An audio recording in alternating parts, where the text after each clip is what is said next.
VT Bulletin sponsored by Uttam Singh Academy, Rewa. नमस्कार, Vindhya times में आपका स्वागत है और आपके साथ में आशुतोष तिवारी हाजिर हैं वीटी न्यूज बुलेटिन के साथ। पहली खबर की बात करते हैं। श्याम साह मेडिकल कॉलेज परिसर में बने सालों पुराने शासकीय आवासों को जल्द तोड़ा जाएगा। ये आवास अब पूरी तरह से जर्जर हो चुके हैं और कभी भी ये स्वतः धाराशाही हो सकते हैं। इन आवासों में हो रहे मरम्मत के कारण अब ये हो गया है कि मरम्मत नहीं हो पाएगी और शासकीय कर्मचारियों को दूसरे आवास आवंटित होने के बाद इन आवासों को तोड़ा जाएगा। श्याम साह मेडिकल कॉलेज परिसर में अस्पताल और मेडिकल कॉलेज के कर्मचारियों के रहने के लिए 48 मकान बने हैं, जिससे कर्मचारी अपने परिवार के साथ रह रहे थे।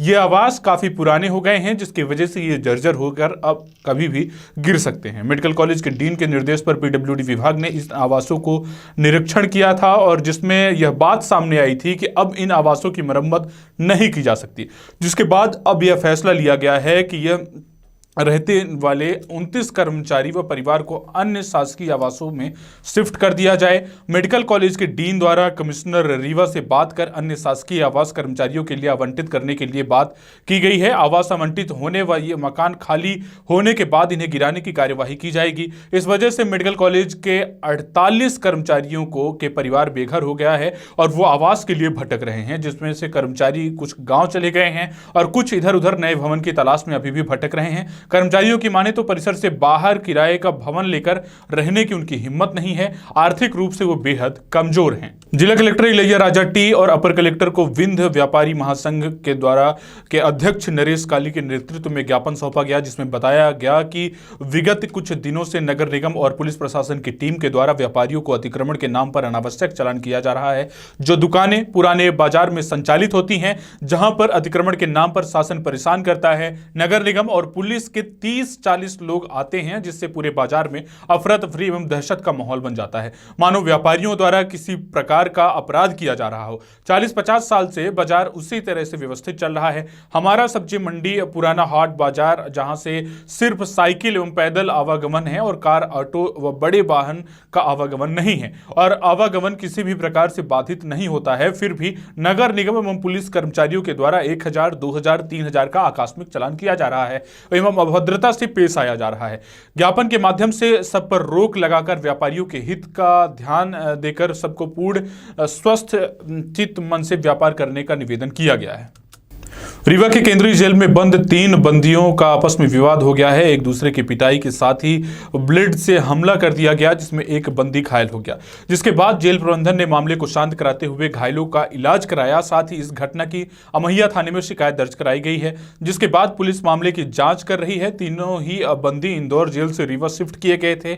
आपसी विवाद में वर्चस्व की लड़ाई, तीनों आपस में भिड़ गए थे और जानलेवा हमला कर दिया। ये सभी बंदी संगीन अपराधों की सजा काट रहे हैं। हाल ही में इन्हें इंदौर जेल से केंद्रीय जेल रीवा में शिफ्ट किया गया। पुलिस के अनुसार खालिक मोहम्मद और रोशन गुर्जर का और शाकिर उर्फ चच्चा के साथ पुराना विवाद था। इसी विवाद के चलते जेल में ये आपस में भिड़ गए और कुछ ही देर में मारपीट खूनी संघर्ष में बदल गया। घायल शाकिर उर्फ चच्चा भी खूंखार अपराधी है, संगीन अपराध में सजा काट रहा। इसे भी इंदौर से रीवा शिफ्ट किया गया है। तीनों ही बंदियों का आपस में लंबे समय से विवाद चल रहा था। एक ही जेल में होने के चलते रीवा जेल में तीनों ही बंदी आपस में भिड़ गए। इस दौरान एक बंदी के ऊपर ब्लेड से हमला किया गया। पुलिस ने ब्लेड से हमला कर घायल करने के आरोप में खलील और रोशन गुर्जर के खिलाफ मामला दर्ज किया है और इस पूरे प्रकरण की जांच हो रही है।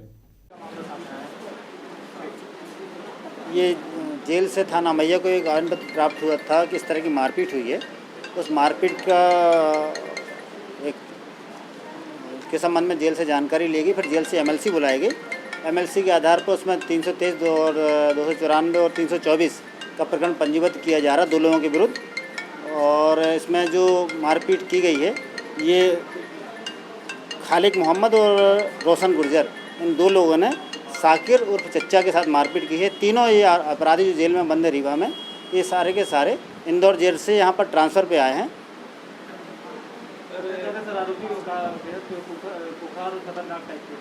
हाँ, 302 में जो शाकिर उर्फ चच्चा जिनके साथ मारपीट की गई है, 302 में बंद है। बाकी 2 आरोपी भी इसी तरह के गंभीर अपराधों में बंद है। मारपीट की वजह सामने कुछ आई है? पुराना जो जेल से ट्रांसफ़र हो सकता है, उनका पुराना के विवाद हो, वहाँ इंदौर जेल से यहाँ पर आए हैं। अभी और जो वास्तविकता है, पुलिस उसका पता लगा रही है। जेल में ही आपस में जब ये लोग थे साथ में, उसके बाद उस समय हमला हुआ है। जागृति अवस्थी ने यूपीएससी की परीक्षा उत्तीर्ण कर देश में द्वितीय स्थान प्राप्त कर राजधानी भोपाल सहित पूरे देश प्रदेश का नाम रोशन किया। उन्होंने अपनी योग्यता के बलबूते ये कीर्तिमान स्थापित किया। आज ब्राह्मण समाज के द्वारा जागृति अवस्थी का सम्मान किया गया। राजधानी की बेटी जिन्होंने देश में राजधानी भोपाल का नाम रोशन किया। अखिल भारतीय ब्राह्मण समाज के प्रदेश अध्यक्ष पंडित पुष्पेंद्र ने बताया कि सुश्री अखिल भारतीय ब्राह्मण समाज की बेटी के द्वारा जो कार्य किया गया है, इससे वो खुद को गौरवान्वित महसूस कर रहे हैं। इस सम्मान कार्यक्रम में महेंद्र मिश्रा, लक्ष्मण तिवारी, पूर्व विधायक विनोद पांडे, राकेश पाठक, सत्येंद्र स्वरूप और इसके अलावा अंशुल मिश्रा, आशीष तिवारी, चिंटू पाठक, राजेश मिश्रा, राजा मिश्रा, प्रत्युष त्रिपाठी, विकास तिवारी, मयूर उपाध्याय, सुमित आदर्श व रवि द्विवेदी, शिवा, श्याम सुंदर शर्मा और अभिषेक तिवारी, शारदा शर्मा, सविता शर्मा, रेखा व्यास, ज्योति एवं सभी ब्राह्मण समाज के सभी पदाधिकारी उपस्थित रहे। भोपाल से आशीष द्विवेदी की रिपोर्ट। आज अखिल भारतीय ब्राह्मण समाज मध्य प्रदेश के पदाधिकारीगण जो कि भोपाल में निवासरत हैं, हमारे घर की, हमारे कुल की बिटिया जिसने पूरे भोपाल का नहीं, प्रदेश का नहीं, पूरे देश का नाम रोशन किया है और हम सब गौरवान्वित हैं, हमारा पूरा ब्राह्मण समाज गौरवान्वित है। और हमारी बिटिया ने जिस प्रकार से आप यूपीएससी के एग्ज़ाम को देखें, परीक्षा के रिजल्ट को देखें, उसमें द्वितीय स्थान और सवर्ग प्रथम स्थान महिलाओं में उन्होंने प्राप्त किया है, जिससे कि हम सबका जो छाती है वो चौड़ी हो गई है। और हम सब इनसे ये आशा रखते हैं कि ये अपने समाज को भी आगे चल कर के वो ऐसी शिक्षा प्रदान करें जिस प्रकार से उन्होंने अपने कठिन परिश्रम करके और आज यूपीएससी में उन्होंने द्वितीय स्थान पूरे भारतवर्ष में प्राप्त किया है। हम आशावान हैं हमारी बिटिया से कि वो लगातार अपने देश के लिए, अपने प्रदेश के लिए और अपने खास तौर पे अपने ब्राह्मण समाज के लिए नए आयाम स्थापित करेंगी। हम आशावान हैं हमारे देश के लिए, ब्राह्मण समाज के लिए, ब्राह्मण समाज की बेटियों के लिए वो एक ऐसी प्रेरणा के रूप में प्रोत्साहन प्रस्तुत करेंगी कि जिससे हमारा प्रदेश और देश उन्नति के शिखर पर चले और हमारा ब्राह्मण समाज आगे बढ़ सके। रीवा एसपी नवनीत भसीन के मार्गदर्शन में पुलिस ने अवैध नशे के तस्करों के विरुद्ध कार्यवाही तेज कर दी है। रीवा पुलिस ने एडिशनल एसपी शिव कुमार वर्मा के निर्देश पर बड़ी कार्यवाही करते हुए ग्राम बरौं से मुखबिर की सूचना पर आरोपी शिव सिंह के कब्जे से 119 सीसी नशीली कफ सिरप को बरामद किया है, जिसकी कीमत लगभग 13,000 रुपए है। इसके अलावा आरोपी के पास से देसी दारू की खेप के साथ साथ नशे की अन्य सामग्री जब्त की गई है। पुलिस के द्वारा NDPS एक्ट व आबकारी एक्ट के तहत मामला दर्ज कर लिया गया है और विभिन्न धाराओं पर कार्रवाई की जा रही है। हाँ, सिमरिया थाना अंतर्गत साहपुर चौकी क्षेत्र का गांव है बरौं, जहां पर सूचना थी कि एक व्यक्ति है शिव सिंह नाम का, जिसके पास में कोरेक्स और शराब का अवैध कार्य करता है। वरिष्ठ अधिकारियों की सूचना प्राप्त हुई थी। थाना प्रभारी और संयुक्त टीम से इस संबंध में दबिश दिलाकर बरौं में उसके घर से कोरेक्स की करीब 119 सीसी और साथ में 89 पाव शराब के जब्त हुए हैं। आरोपी को गिरफ्तार कर लिया गया और वैधानिक कार्रवाई की गई है। साथ ही इससे पूछताछ में पता लगा है कि ये जो यूपी से कहीं से कोई व्यक्ति है जो लेके आता था, उस व्यक्ति का नाम का खुलासा भी आपको नहीं कर रहे हैं, हम उसकी पतासाजी कर रहे हैं। वो दे के गया था और उसकी तलाश जारी है। साथ में जो और तथ्यों के बारे में वो जानकारी ली जा रही है और वैधानिक कार्रवाई की जा रही है।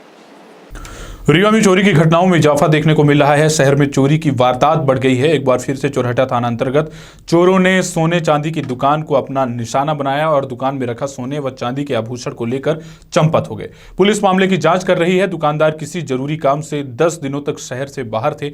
इसी मौके का फायदा उठाते हुए चोरों ने उनकी दुकान से बेशकीमती सामान को पार कर दिया है। हालांकि अन्य महत्वपूर्ण बेशकीमती सामान दुकानदार अपने घर में रखे हुए थे, जिससे वो सामान चोरों के हाथ नहीं लग सका। रीवा जिले में जवा तहसील के जवा थाना अंतर्गत कुटिया टोला जनकहाई खुर्द गांव में कल सुबह करीब 5 बजे के आसपास स्थानीय लोगों के द्वारा एक शव देखा गया, जिसकी जानकारी ग्रामीणों ने तत्काल जवा पुलिस को दी और मौके पर पहुंची पुलिस ने शव को अपने कब्जे में लेकर जांच पड़ताल शुरू कर दी। लेकिन मामला उस वक्त उलझ गया जब मृतक के भाई भगवान दास मांझी ने शव का पोस्टमार्टम कराने से मना कर दिया। किसी तरह से तो पीएम हो गया, लेकिन परिवार जालों ने और हत्या की आशंका जताई और परिवारजनों ने जिस तरह से हत्या चक्का की आशंका जताई, उस तरह से जवा चौराहे पर 11 बजे से 2 बजे तक चक्का जाम कर सही जांच की कार्यवाही की मांग की। जवा पर त्योथर एसडीएम संजीव कुमार पांडे और एसडीओपी समरजीत सिंह और जवा थाना प्रभारी कन्हैया सिंह के समझाइश के बाद 2:30 पर चक्का जाम को खोला गया। पुलिस की माने तो मामले की जांच की जा रही है। यदि इसमें से कोई भी दोषी पाया गया तो सख्त कार्रवाई की जाएगी। रीवा संजय गांधी अस्पताल में पिछले दिनों एक शख्स जिसका नाम रोहित सिंह उर्फ राहुल सिंह है कि आत्महत्या की खबरें सामने आई थी, लेकिन परिजनों और संबंधित जनों का आरोप है कि राहुल सिंह की हत्या की गई थी। अस्पताल के तीसरे माले से फेंककर उनकी जान ले ली गई थी और इस हत्या को करने के बाद इसे आत्महत्या करार दिया गया है। इस मामले में आत्महत्या दर्शाने की कोशिश की जा रही है। संबंधित जनों का तर्क है कि जब उन्होंने राहुल सिंह का शरीर देखा था तो शरीर में चोट के निशान थे। परिजनों की माने तो वो राहुल सिंह का स्वभाव बेहद सरल और हंसमुख था। किसी ने भी यह उम्मीद नहीं की थी कि वह आत्महत्या जैसे आत्मघाती कदम उठाएंगे। इस मसले पर संदेह होने की वजह से संबंधित जन मामले की जांच की मांग कर रहे हैं। आज एसपी ऑफिस में ज्ञापन के माध्यम से यह मांग की गई है। आगे देखना होगा कि इस मसले पर क्या कार्यवाही होती है। मौजूदा शिवराज सरकार विकास के बड़े बड़े दावे कर रही है, वहीं दूसरी तरफ विकास कार्य के लिए ग्रामीण तरस रहे हैं।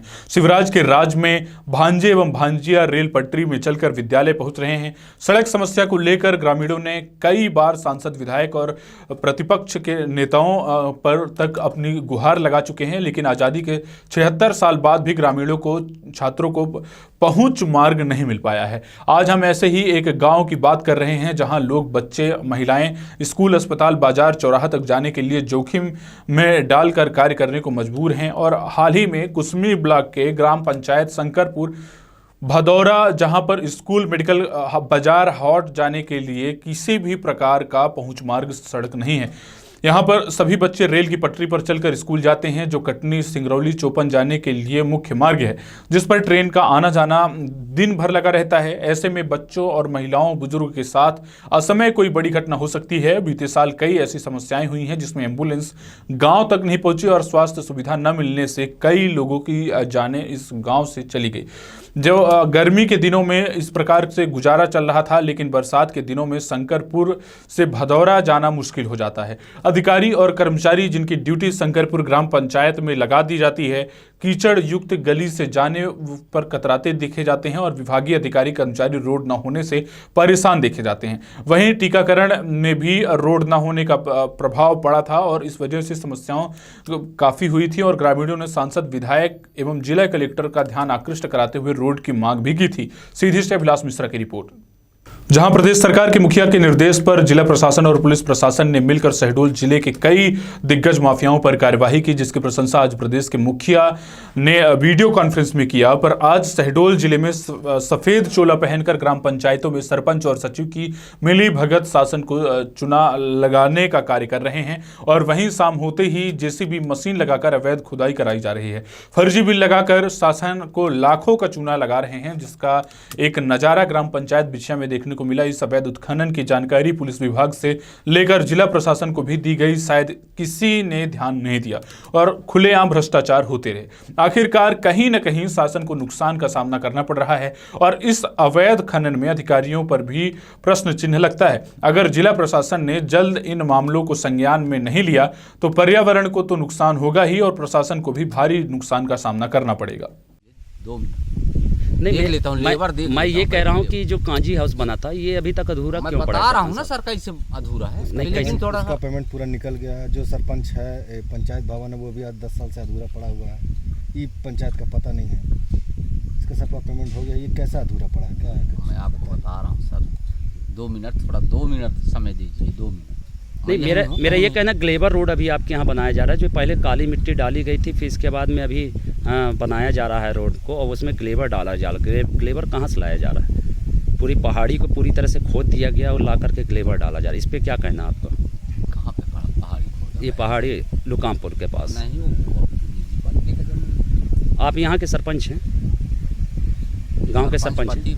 हाँ, लेकिन मैं जो बता रहा हूँ सर, आप सुनिए मेरे बात। क्या है कि पहाड़ी नहीं खोदा गया, वो निजी। आपने किसी से परमिशन लिया?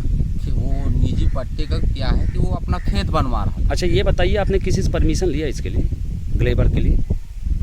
अब सर मैं परमिशन उसी से लिया हूँ जिनके नाम से वो पट्टा है और वो अपने खेत की मिट्टी खुदवा रहा है। ये किसके द्वारा कार्य कराया जा रहा है ग्लेबर का? ग्राम पंचायत ग्राम पंचायत करवा रहा है। और जो ये अधूरे पड़े हुए कार्य ये आज तक पूरे क्यों नहीं हुए सरपंच साहब? कौन सा नाम बताइए। जैसे आपका पंचायत भवन हो गया, ई पंचायत भवन काजी हाउस हो गया, यहाँ ग्रामीणों ने बताया कि पानी भी नहीं मिल पा रहा है। सर मेरा बात सुनिए, पंचायत भवन जो है तो पिछले है, पुराना है। ये बताएं कि मेरे पीरियड का वो नहीं तो जो अभी कार्य किए गए हैं वो भी अधूरे पड़े हैं। काजी हाउस क्यों नहीं बन पाया? काजी हाउस मेरा बन रहा है सर। ग्रामीणों को पानी भी नहीं मिल पा रहा है। ग्रामीणों को कहना 1 माह से पानी नहीं मिल पाया है उन्हें पीने पानी। भाई सर सुनिए, आप जानते हैं आप, क्योंकि आपका नाम क्या? हर चीज में समस्या आ जाती है, जल चुकी है सर। वाया हूँ मैं। ग्रामीणों का हर विकास का सभी अधूरे पड़े हैं, जिसमें सरपंच सचिव ध्यान नहीं देते हैं। मैंने एक ग्राम पंचायत भिक्षा के अंतर्गत जो लगातार मरुन की अवैध उत्खनन किया जा रहा है और रोड पे डाला जा रहा है, इसकी जानकारी बोर्ड में भी दी गई थी, क्योंकि कल कई जेसीबी और ट्रैक्टर के द्वारा फिर से उत्खनन किया जा रहा है। तो मैडम इसको क्या कहना है? शिकायत मिली है अवैध उत्खनन, मरुन के उत्खनन के संबंध में, जिसकी जाँच करवाई जा रही है। जाँच पश्चात जो भी तथ्य सामने आएंगे उसका अनुसार कार्रवाई की जाएगी। मैडम बोर्ड में भी ये शिकायत हुई थी उनकी, तो अभी तक कोई कार्रवाई नहीं है। बोर्ड में कई दिन हो चुके हैं। जांच करवा रहे हैं, उसे माइनिंग विभाग से भी पत्र लिख दिया है, माइनिंग विभाग से जांच करवा रहे हैं। ठीक है, क्या नाम था? मीनाक्षी रंजारी। शहडोल के बुढ़ार बस स्टैंड में उस वक्त हंगामा हो गया जब एक पुलिसकर्मी ने ऑटो चालक को थप्पड़ जड़ दिया। ऑटो चालक ने मारपीट और बदसलूकी की खबर लगते ही लोगों का हुजूम उमड़ पड़ा। दरअसल बस स्टैंड में चालक जाकिर ऑटो से सवारी उतार रहा था, तभी बुढ़ार में पदस्थ एएसआई हरि किशोर पार्किंग को लेकर चालक से मारपीट और गाली गलौज करने लगा, जिसके बाद ऑटो यूनियन लामबंद हो गए और टैक्सी खड़ा कर नारेबाजी करते हुए पुलिसकर्मी पर कार्यवाही की मांग करने लगे। हालात बिगड़ता देख मौके पर एसडीओपी धनपुरी और भरत दुबे पहुंच गए, जिन्होंने पूरे मामले को सुनने के बाद चालकों को समझाइश दी, जिसके बाद मामला शांत हुआ। ये थी आज के बुलेटिन की रिव्यू और विंध्य से जुड़ी हुई कुछ प्रमुख खबरें। ऐसी तमाम खबरों के साथ हम रोजाना आपके बीच हाजिर होते रहेंगे। आप बने रहिए विंध्या टाइम्स के साथ। बहुत बहुत धन्यवाद।